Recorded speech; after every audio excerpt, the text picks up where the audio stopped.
clinician gets there or the ambulance gets there, right? That's the job of a first aider. In mental health first aid also, the job of the first aider is to recognize signs of distress and to know what to do at that point in time and direct that person to professional help. Okay, I'm curious here, Devika. In physical first aid, you can see injury or bleeding or a discomfort.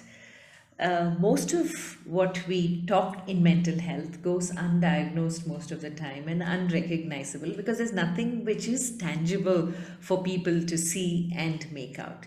So, as a first aid lesson, what is it that you see? Like, how would you make out if a person is just generally quiet, that there's something eating into that person's mind as a first aid element? So, what kind of immediate things that you go to as a first aider to make sure that, okay, that person needs help now? How do you diagnose those? So you don't diagnose, first of all, because you're not a clinician. So that's the first thing we tell first aiders. You are not a mental health professional.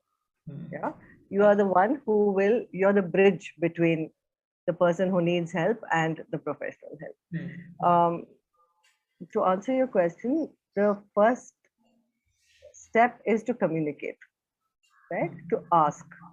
So we, in mental health first aid, we have a series of steps that we train first aiders in. Yeah, and the first of them is approach.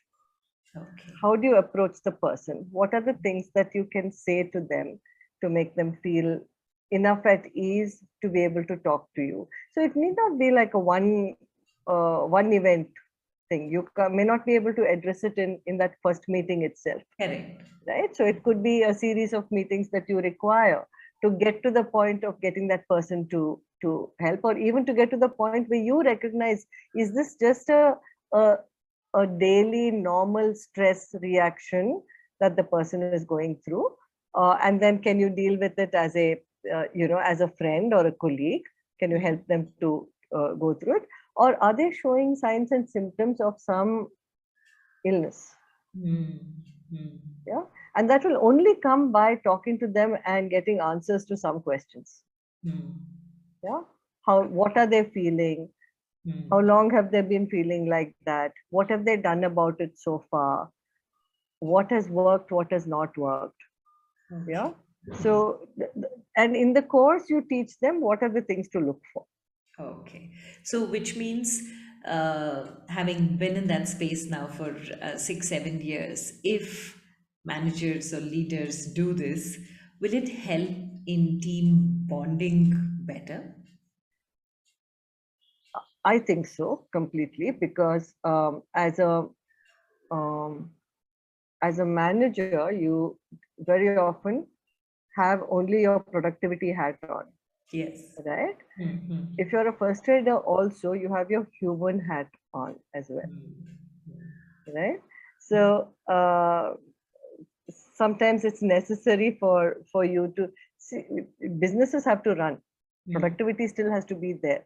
But as I'm fond of telling, people in leadership positions in organizations, they have to see that mental health has to be a strategic priority for them in organizations, because it's only with sound mental health that you will have energy and passion, and only then will you have productivity. Correct. So, Correct. it's like, would you expect somebody who is who has chronic, let's say, a thyroid problem or diabetes, or to perform at full potential? No, if they don't get treatment and they're not being helped or supported in their illness, they cannot perform to full potential. So why is it that we have so much compassion for physical illness and not for mental ones? Right?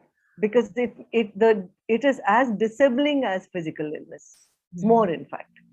Right? Okay. So I'm trying to get people to see that.